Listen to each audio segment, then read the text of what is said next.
Assalamualaikum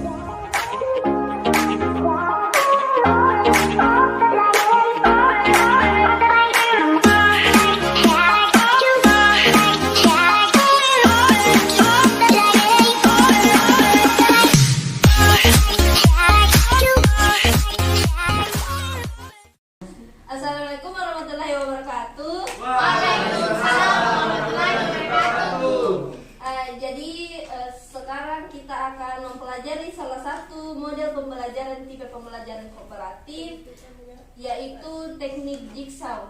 Nah, salah satu teknik jigsaw ini dalam penerapan pembelajaran kooperatif kita akan mempraktekannya pada hari ini, atau kita akan memakai teori jigsaw. Jadi saya akan bagi menjadi beberapa kelompok, dan ada yang disebut sebagai kelompok asal dan ada yang disebut dengan kelompok ahli.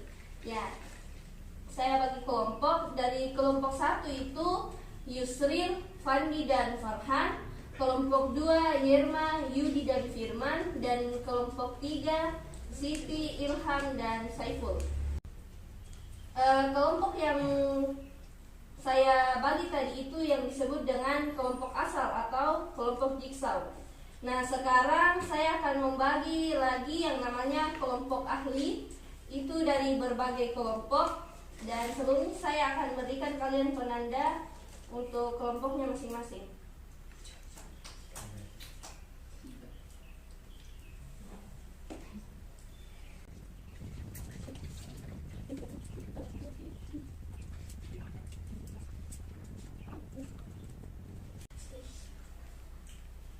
Baik, jika sudah mendapatkan semua warnanya, untuk Yusril, Yerma dan Siti bisa membuat lingkaran di sini. Fandi, Yudi dan Ilham bisa buat lingkaran di sebelah sana. Dan Farhan, Firman dan Saiful bisa membuat lingkaran di ya.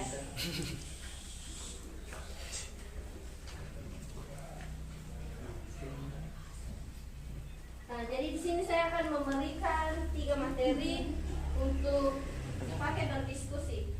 Jadi kalian bisa mempelajari apa itu teori-teori di situ, apa yang dimaksud dengan teori yang saya kasih, apa fungsinya dan apa kelebihan dan kekurangan. Bisa maju di sini.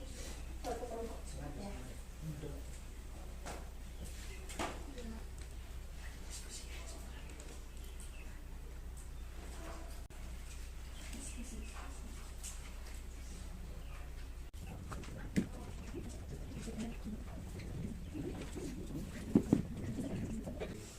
Ya, waktu diskusi masih ada 1 menit. Bisa dibuka ya.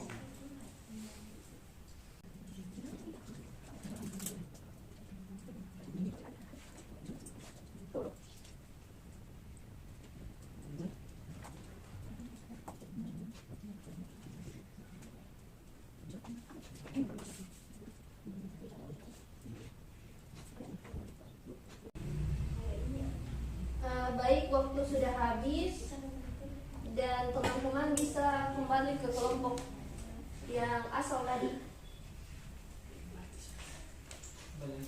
Silakan kembali ke tempatnya masing-masing.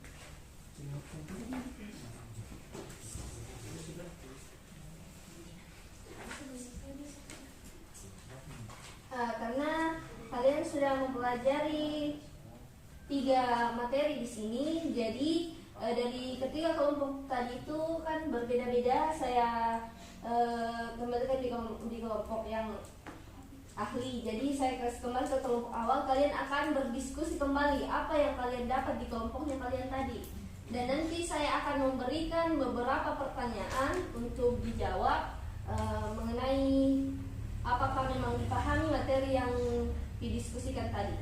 Ya, mungkin kembali membentuk lingkaran untuk mendiskusikan materi apa yang kalian dapat dari berbagai kelompok itu sendiri, dan nanti saya akan memberikan beberapa pertanyaan. Silakan.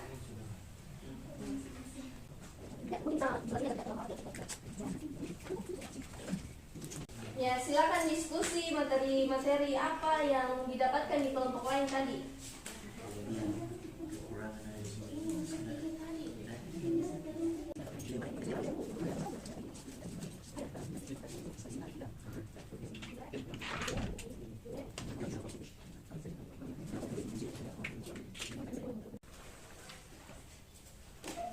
Ya, waktunya sudah habis. Silakan berkumpul kembali dengan kelompokmu.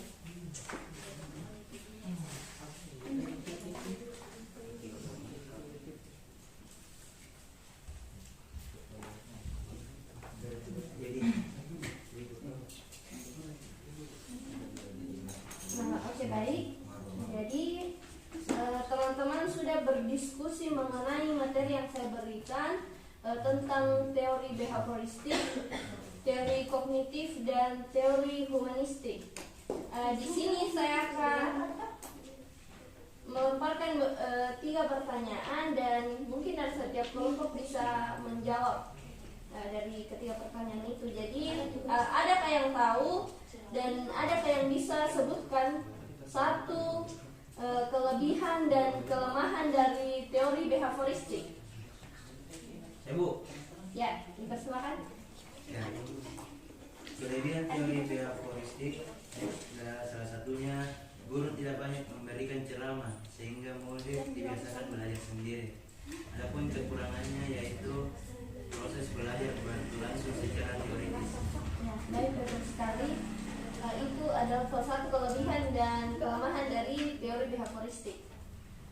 Pertanyaan saya yang kedua, adakah yang bisa sebutkan 4 fungsi dari teori kognitif? Saya, Bu. Ya, silakan. Yang pertama perhatian. Ya. 2 memori, 3 fungsi eksekutif, 4 kemampuan berbahasa, dan 5 merasakan dan mengenali. Ya, baik, terima kasih. Baik, kemudian saya akan memberikan satu lagi pertanyaan. Adakah yang bisa menjelaskan apa itu teori belajar humanistik? Ya, teori belajar humanistik adalah teori yang menyatakan bahwa manusia berhak menilai dirinya sendiri sebagai langkah untuk belajar, sehingga diharapkan mampu mencapai aktualisasi diri. Ya, itu adalah teori belajar humanistik dan saya rasa teman-teman bisa memahami ketiga materi yang saya berikan tadi karena saya sudah membagikan kelompok dan sudah melakukan diskusi mengenai apa itu teori behavioristik, apa itu teori kognitif, dan apa itu teori humanistik. Ya, jadi sampai di sinilah pembelajaran kita pada siang hari ini. Dan diucapkan terima kasih yang sudah ikut berpartisipasi dalam pembelajaran hari ini. Jadi sekian pembelajaran kita. Terima kasih dan sampai jumpa kembali.